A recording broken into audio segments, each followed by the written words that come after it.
Now that you have learned the basics of grassroots advocacy, this brief video will help you to find out who your elected officials are, how to contact them, and research tips and tricks.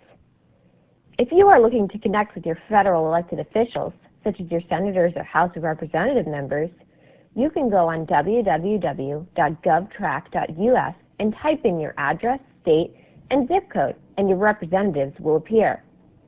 For example, if I type in my address for New Hampshire, my senators Jeanne Shaheen and Maggie Hassan will appear, as well as my House member Carol Shea Porter.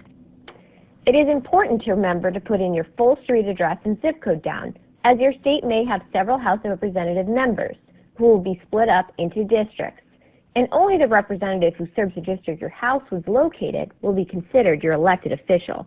For example, in New Hampshire, the state is divided into 2 districts with 2 different House of Representative members, and Carol Shea Porter is my representative, while Ann Custer serves the other district of constituents. Once you have found your representatives, you can click on their profiles and their emails, phone numbers, and office addresses will appear. It is important to note that all federal officials have offices in their home states, and you as a constituent do not have to travel to D.C. to visit and speak with them. Connecting with your state and local officials is equally as important. To find your local officials, type into Google your state and the key search words, "Find my state representatives." You will be brought to a more localized government site, such as the one appearing here for New Hampshire.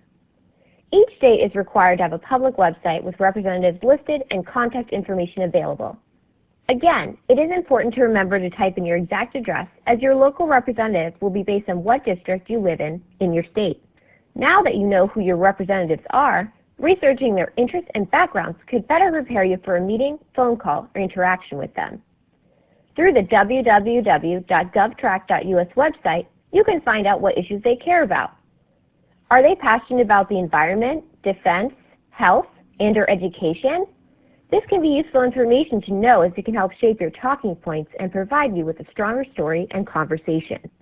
For example, if you were talking to your representative about COPD and found out they were interested in defense and military, you could add into your talking points that many active deployed soldiers in Southeast Asia are at a higher risk of developing COPD and respiratory issues due to occupational hazards.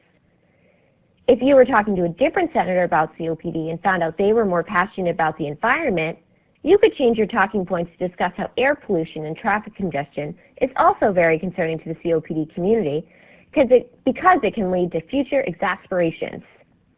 It is also helpful to look up and know what bills have your representatives introduced and co-sponsored. What is their voting record? How have they voted on specific COPD-related bills? What are their policies and interests in relation to the foundation? Have they supported COPD initiatives in the past?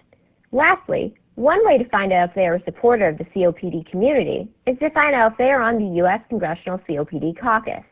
The caucus is a bipartisan initiative that brings together supportive legislators from across the aisle to support legislation that creates positive national COPD policy. To find out if your reps are on the caucus, go to www.uscopdcoalition.org and click on the Caucus and Advocacy tab. Notice your reps are not a member? Ask them to join the COPD caucus today. Connecting with your representatives and building relationships with them is important. They need to hear from their constituents about what issues are important to them and how to help. For more tips and tricks, go to the COPD Foundation website at www.copdfoundation.org/takeaction to be brought to our Advocacy COPD Action Center.